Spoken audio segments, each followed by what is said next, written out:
Oh, hi. Glad you could make it. I'm Dr. Murphy. This is Accelerated Physics. And that's my email address, jmurphy3@ebnet.org.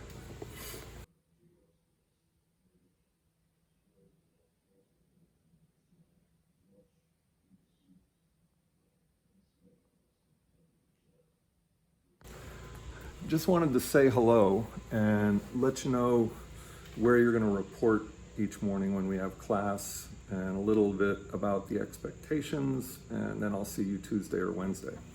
Wanted to show you something first up.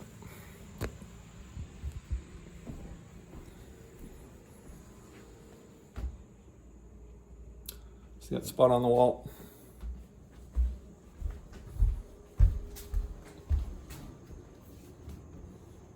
That's now on me. And that's coming from this.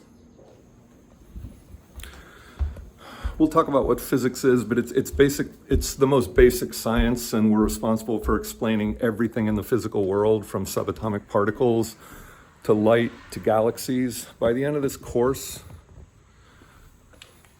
you'll understand why that happens there, among many other things.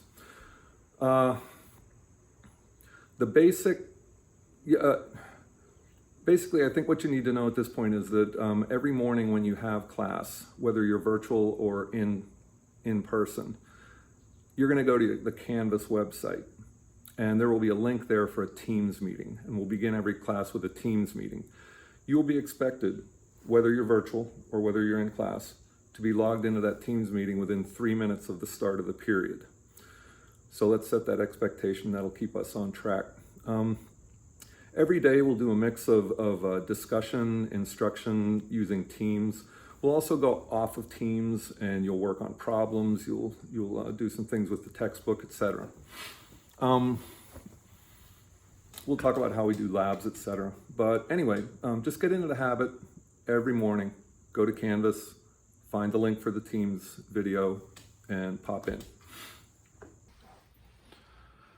Now, one of the toughest problems with this virtual environment is going to be how we handle labs, which are in some ways the heart and soul of a science course. You're learning technique, you're learning how to use equipment, you're learning how to caring about quality of data. And what we're going to try to do is handle it in a couple of ways.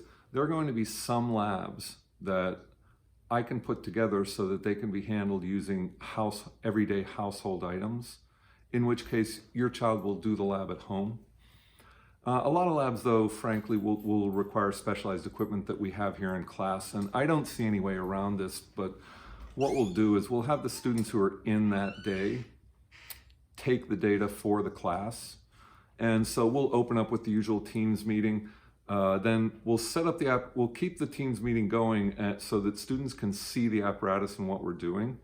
But your children at home will be free to log off for 25 or 30 minutes because we've got to attend to safety and that sort of thing in the lab here. We'll take the data and then share it out, and everyone will perform, they'll graph it, they'll analyze it. And I don't think that's entirely unrealistic. I think in a lab setting, often you have certain people gathering data over the course of a week, and then at the end of the week you get together, share that, and everyone works on it. So the third way that we might handle that is through computer simulations. So through those three things, I hope we can give you your child a reasonable lab experience. Now, I'd like to just show you what we're doing right now. We are doing the basic motion lab at home, and you may have seen your child working on this. A lot of our labs do require specialized equipment, and so we'll do them here and then share the data out. But at times when we can, we will ask your child to construct an experimental setup using household materials, and I hope they enjoy that.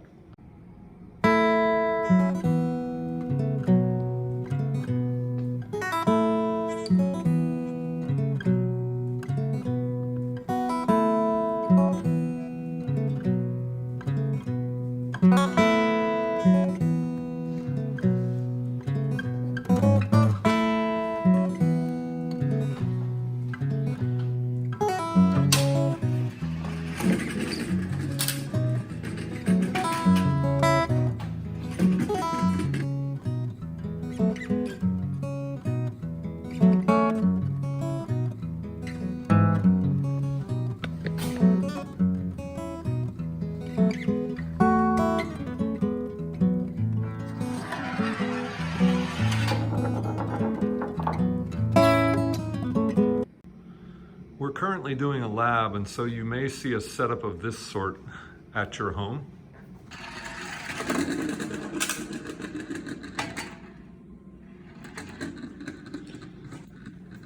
You will acquire the habits of mind, the ways of thinking of a physicist, and that's going to be something that will put you in a good position to succeed when you get to college. You will be able to engage an introductory course in physics with no problem.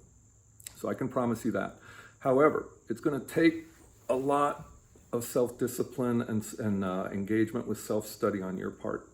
The other thing we're going to need to learn to do is to get everyone interacting on this Teams platform, because I've found, without doubt, the classes that interact the most, that ask each other questions, discuss stuff, they're the ones who do the best. So I will give you instruction on what's important in each topic that we study.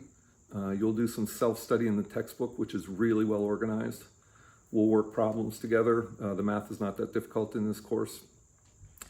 I'll also say physics doesn't require a lot of memorization. I'll ask you to remember something on the order of 60 or 70 concepts, and they'll typically take the form of an opposition between one thing and another, between left and right, between up and down, between a scalar and a vector.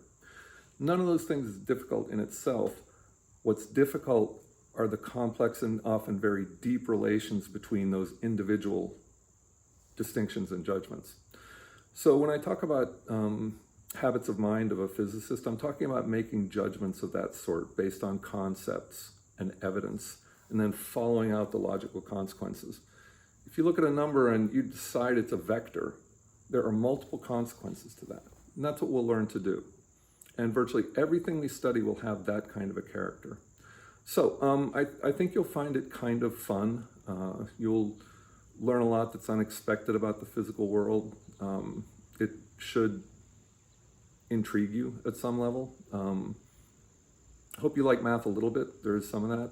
But basically, we will get you to where you're in a good position to succeed at college. I can guarantee you that. So your task is to do the work. Now, periods 2 and 4 meet on Tuesday, so I'll see you then. Periods 5, 7, and 8 meet on Wednesday, so I'll see you at that time. And what we'll have people in class, and we'll have 3/4 of the class virtually. We'll all still move along with the same material. Looking forward to meeting you and getting to know you a little bit and how you think. So have a great Labor Day weekend, and good luck.